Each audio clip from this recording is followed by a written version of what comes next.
Prime ministers are the highest profile politicians in this country, and while their public deeds are recorded at some length, there's still a great deal missing about what life is really like for those living at 24 Sussex Drive or nearby, as the current PM's family does.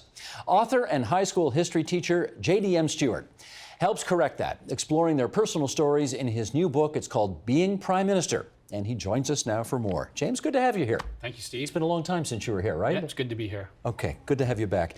Let's start with Lester Pearson, Mike, as his friends all called him. Prime ministers require the hide of a rhinoceros, the morals of St. Francis, the patience of Job, the wisdom of Solomon, the strength of Hercules, the leadership of Napoleon, the magnetism of a beetle, and the subtlety of Machiavelli. I want to know, given that you've interviewed every living prime minister with the exception of Stephen Harper, whether you came to the same conclusion as Mike Pearson. Well, it's a great quote. Yeah. And actually, when I first started writing the book, the original title was going to be The Hide of a Rhinoceros. But I did come to that conclusion because being prime minister is an all-consuming job. You are taking slings and arrows from everyone. You're traveling all around the world. You do need patience when you're dealing with your cabinet, the bureaucracy, voters, the media. And so it is one of those jobs that is quite a burden, and you need to have all of those qualities that Pearson was talking about. And we're not exactly the United Kingdom, which you can fly from stem to stern in an hour, right? This is a huge country, and you've got to be seen. That's right. And, one of the things Brian Mulroney mentions in his memoirs is just how important it is to get out of the Ottawa bubble so you can see other Canadians. And Mackenzie King, when he was first flying across the country in the 1940s, he said, this is amazing. And I think if more Canadians could see the country the way a prime minister does, we would understand Canada a lot better. I got to tell you, I really enjoyed the book. It's it's very readable, anecdotal. I learned so much, and you split up the prime ministers into various categories, and let's go through some of those right now. For example, you've got on the one hand the loners, and on the other hand the charmers. Yes. How do they compare? The charmers are those prime ministers who really know how to cultivate relationships. So if it's John A. Macdonald, Wilfred Laurier, or Brian Mulroney, those were my three charmers. They were the kinds of prime ministers who knew how to make their caucus feel great. They were always open for a visit. They used the power of a letter to reach out to the public, and people enjoyed being with them. The loners, on the other hand, were more happy to work in solitary ways. So Harper, Pierre Trudeau. It's not to say that they didn't enjoy the retail side of politics, but it certainly wasn't their favorite part of the game. Stephen Harper, I think in John Ibbotson's book, was quoted as having said, when told, "You don't seem to like people," his answer was, "Oh, I like people. I just don't like the people you like." Right. Can you separate it that way? I think Harper likes to hang around his own kinds of people, and as some people know, he's the one former prime minister still living that I asked for an interview for this book, and he turned me down. And so I think that's an example of someone who maybe isn't so keen on developing personal relationships. There are different working habits for different prime ministers, obviously. There are some who love to go home with 10 briefing books under their arms, and there are some who I guess were a little more like Ronald Reagan, give me a one-page summary and there we go. Go ahead, make your list. Well, part of this is just to the changing nature of work itself. So when Laurier and Macdonald were prime minister, they were sleeping in fairly late by today's standards. They might get up at 8 or 9 o'clock, have a leisurely breakfast, and then finally get down to work, head to the House of Commons. But as work changed, prime ministers were getting up earlier and earlier.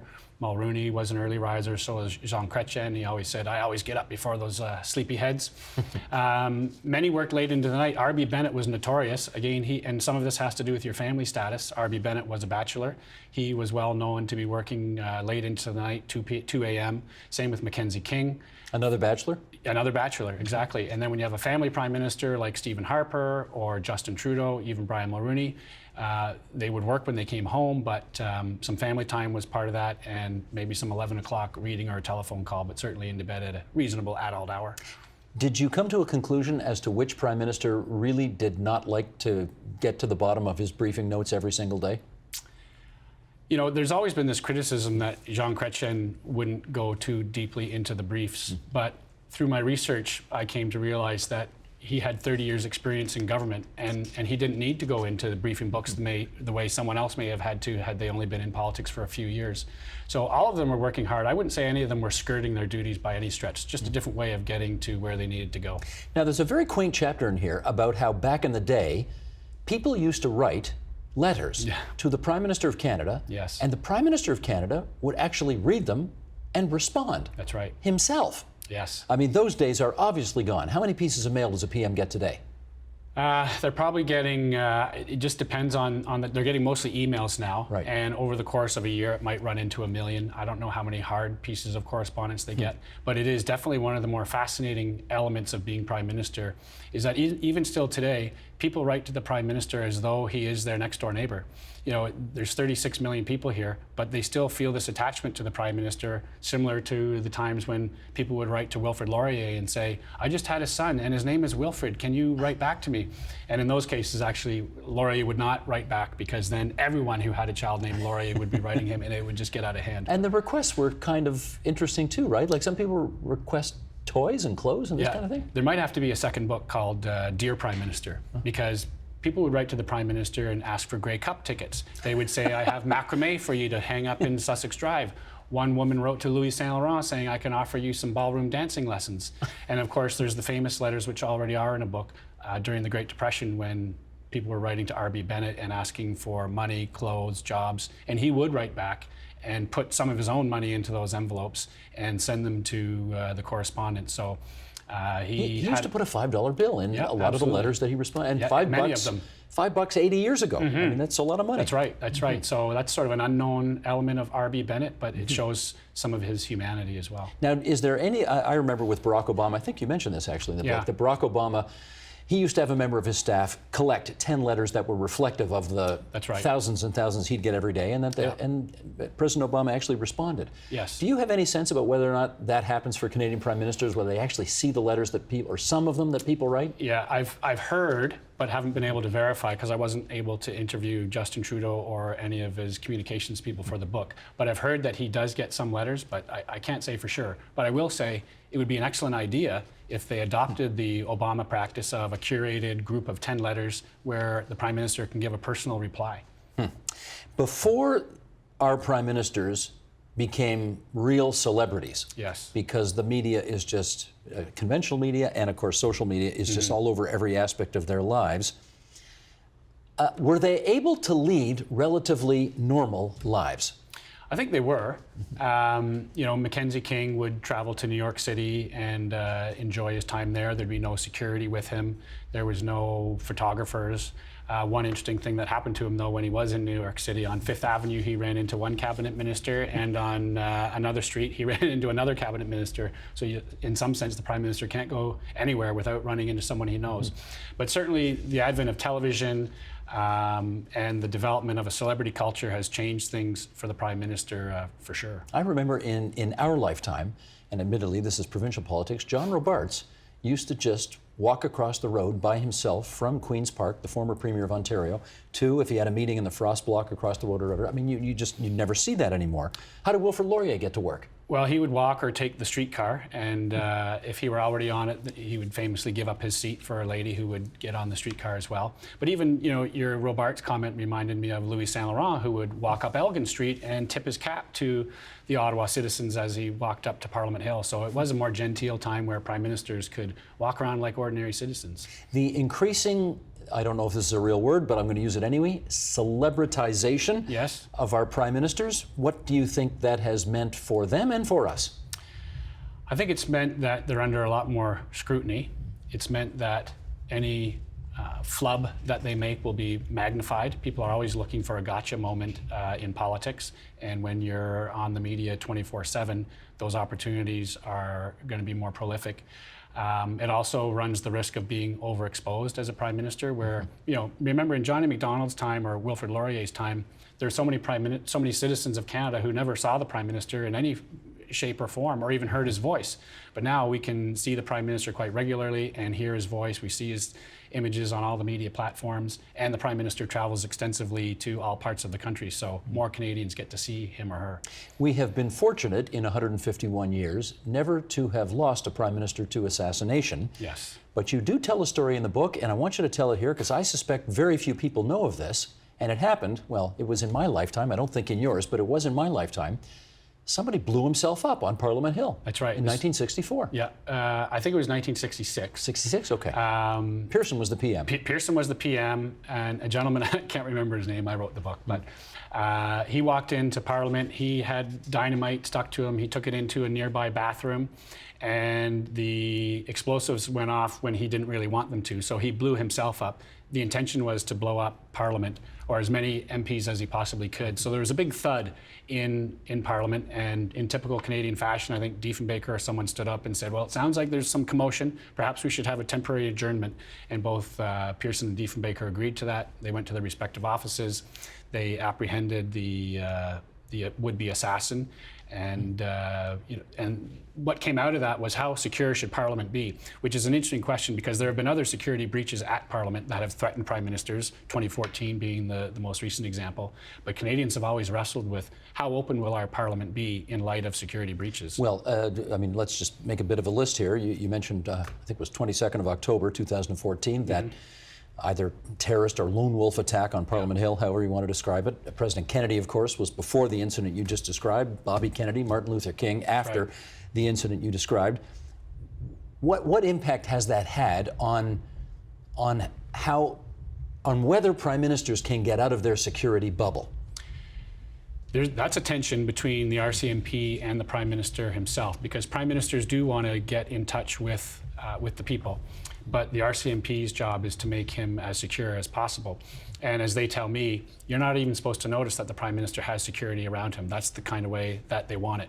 But all Prime Ministers have been under threat, from John A. Macdonald to Justin Trudeau, and they all have had to take that risk. There is a risk involved in being Prime Minister, and it's been there since day one. Well, let's tell the obvious story. I mean, I'm going to have you tell it. 23 years ago, somebody broke into 24 Sussex and threatened the life of Jean Chrétien. Yeah, and this is the closest someone has come to assassinating the Prime Minister. As far as we know, there's probably secret files which may reveal that there were other close attempts that no one knows about.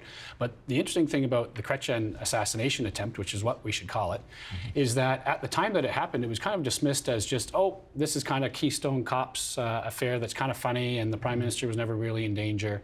And guy had a knife. That's right. And he's right outside the Prime Minister's bedroom. And he had been in there for an hour before the security could even get to in Sussex Drives. The first time they came over there, they didn't have the right keys. Aline Chrétien was understandably freaking out. And I guess because Chrétien had sort of a folksy charm, it was a bit dismissed by the media. But behind the scenes, Chrétien was livid. And Canadians probably haven't really realized how close this was as an actual assassination attempt. I think part of the reason it got reinterpreted that way is that, I mean, he might have told a couple of jokes about it over the years, which no doubt helped. But that's a Chrétien way of diffusing stressful situations with humor. There is, talking about trying to get out of the security bubble, a picture we want to show right now. Yes. Go ahead, Sheldon. Put this one up here. This is picture number 14. Right. Okay, J.D.M, tell us what's going on there. So this is Prime Minister Chrétien and President Bill Clinton, and they've decided that it would be fun to escape their security bubble at the Birmingham G7 summit. So they've run away, and they've come to a wall to climb up, and Chrétien is scaling it easily, and the president seems to be having a little bit of difficulty, which I think is one of the reasons why Chrétien likes that photo. Absolutely, because Chrétien, I think in this picture, well, he's well into his 60s, isn't he? Yeah. And Clinton is not yet 50. That's right. So Chrétien is thinking, I got him. I got him. I can show the world that I'm in better shape than this guy who's much younger than me. The president might say, well, let's go on to the golf course and see if we can settle it a different way. Now, that's interesting. Who was a better golfer? Between Clinton and Chrétien? Yeah, because they did play more golf, I think, than any other president and prime ministerial tour. That's right. Probably Chrétien was the better golfer. Certainly Clinton could hit the ball further. But Chrétien had pretty good control on the fairways and was an excellent golfer for sure. What the scores might have been is usually a state secret. Well, I was going to say, these are both guys who I think were well known for mulligans and cheating. That's right. That's right. Right? Although Chrétien was so competitive, he would always know what the other guy's score was. It was not a thing where they would just say, "Let's keep playing." They say, "What'd you put down? Did you have a 7? Oh, it was an 8." So he would want to make sure. Okay, but just back to security for a second. Yes. Was one of our prime ministers attacked by a bear? Okay, so Mackenzie King was not attacked by a bear, but a bear was roaming his property out at Kingsmere, his country estate in the Gatineaus. King kept bees on his property. So some bears were coming around, and he got a bit annoyed by this and said, you know, we're going to do something about this bear. So one of his property managers set a bear trap, and he heard a big commotion with his dog Pat. He looked out the window, and the bear had been trapped and killed. So he killed the bear. In King's diary, he says, you know, I was sorry for the animal, but he had it coming to him because of what he did to my apiary. How rare is it, given all of the security around prime ministers nowadays, given the canned nature, for better or for worse, for better and for worse, the canned nature of so much of what they say and in the way they interact with people, how rare is it to catch a genuine moment in the life of a prime minister? Today. Yes. It's very rare. It's very hard. These don't usually come out till afterward when you start talking to people who are around the prime minister. I think if you look at the hug that Justin Trudeau gave to Gord Downie when he was at his concert, that was a very real moment, although, you know, all the photographers were there and they knew what was going to happen, but it was a moment of real emotion. But I would also say, if you look at Stephen Harper, someone who is seen as a cold and calculating politician, the day after that 2014 terrorist attack on Parliament Hill, he crossed the floor and gave Justin Trudeau, then leader of the third party, a hug, and Thomas Mulcair, leader of the opposition, a hug. This is unprecedented for Stephen Harper. So that's an unscripted moment that happened in front of everyone. Well, are you sure about that? You sure it was unscripted? Well, I think that... It was unscripted for the two opposition leaders. I'm not sure it was unscripted for the prime minister. Well, the prime minister wouldn't have done it unless he really wanted to do it. If someone said, Stephen Harper, I think you should give a hug to those guys, and he didn't want to do it, he would probably say, you know, expletive deleted, I'm not doing that. But he made the decision that he would do that. Which I think is a genuine expression. Even if they talked about it before, I think it was a genuine moment of Stephen Harper's. May not have been spontaneous, but it was clearly authentic for him. Right, that's right. Yeah. And then to your further point, how it is tough to get a clear view of a prime minister being a real person. And they're so packaged today, and it is unfortunate. We don't find out more about these people until later. For example, where I was able to get some of the most interesting personal accounts of the prime ministers was reading the interviews with people who worked for the prime ministers. So in the archives, there's a whole trove of people, you know, secretaries who worked for Trudeau or Mackenzie King or Louis Saint Laurent, and they tell all the stories about what it was like, what these people were really like when they worked with them. It's possible the most genuine moment that happened in the life of Prime Minister Chrétien happened behind closed doors and we never got to see it. And I'm thinking of when he had a moment in caucus when he broke down and cried just before the referendum that the country, Canada, won, if you want to put it that way, by 1 point. Yeah.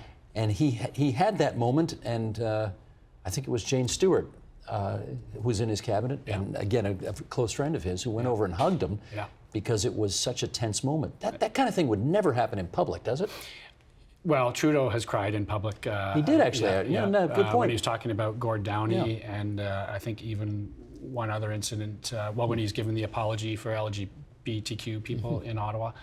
But you don't see those. A lot of these things, they're private moments. And if we could get a better insight into our prime ministers when they are behind the scenes, we might see them in a more human moment, which is what I'm trying to achieve with this book. Do you think that is a fruitless mission that you are on, given? I mean, just given everything, given how much we apparently want to dislike politicians and politics nowadays, and frankly, the feeling sometimes feels mutual, you know, from the politicians towards the populace as well. Yeah. Well, I guess I'm a little too, I don't know, I like prime ministers and I'm going to see the best of them because I think they are real people, and I take a nonpartisan approach to looking at the office. I've got a great respect for the office and the people that hold it, regardless of party and policy. So is it a fruitless task? It's not a fruitless task from the historical perspective, because I've been able to do that by looking at prime ministers in the past. For current prime ministers, the more recent the prime minister, the more challenging it is.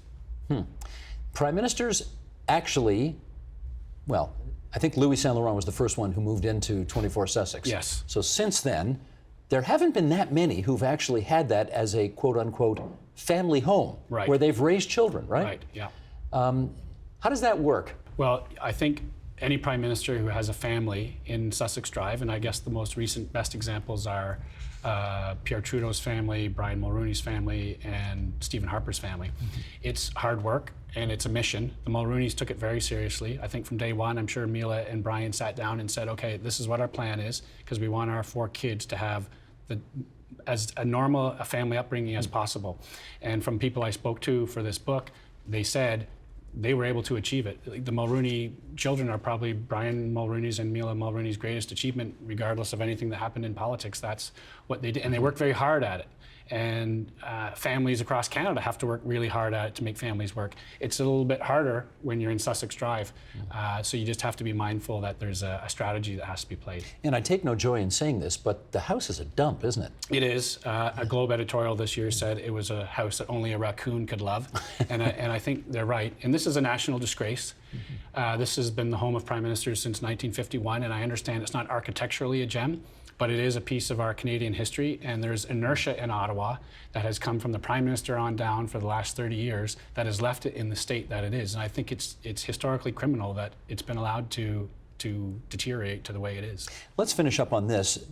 You say throughout the book, and I think Brian Mulrooney is the guy who really felt most passionately about this place, and I'm not sure that any Canadians have seen it. Right. But it's Harrington Lake. Yeah. What is that? Well, it's on my bucket list to get out there one day. So that is the Prime Minister's official country retreat. It's for summer and for winter. And it's their escape from Ottawa. It's where they go to recharge the batteries. It's where they go to have family time. They do recreation. And every Prime Minister who's lived there knows that it's the greatest perk there is for being Prime Minister. Mulrooney said it was one of only 2 things I'd miss about being Prime Minister. One was his caucus meetings, and 2 was Harrington Lake. Oh, I thought he was going to say the media was one of the things he missed about. And Harper also said, I would love to retire here. So this is a gem of a place that Prime Ministers are lucky to have, and I think Canadians are lucky that their Prime Minister has it. Where is it? It's just in Chelsea, so it's about 25 kilometers from Ottawa, so a short drive. In Quebec? In Quebec, yes. Right. Yes. Okay. Because I don't know about you. What, you haven't been there yet? I haven't. Neither have I. No. On the bucket list. That's right. Yeah. The last question is obvious. What does J.D.M stand for? Well,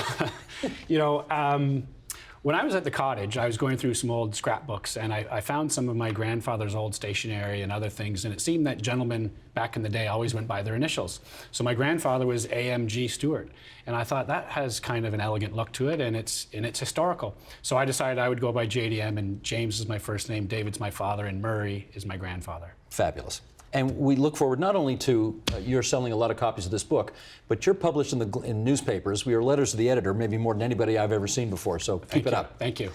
That's J.D.M. Stewart, James to his friends, and the book is called Being Prime Minister. Thanks so much. Thank you, Steve. The Agenda with Steve Bacon is brought to you by the Chartered Professional Accountants of Ontario, helping businesses stay on the right side of change with strategic thinking, insightful decisions, and business leadership. Are you on the right side of change? Ask an Ontario CPA.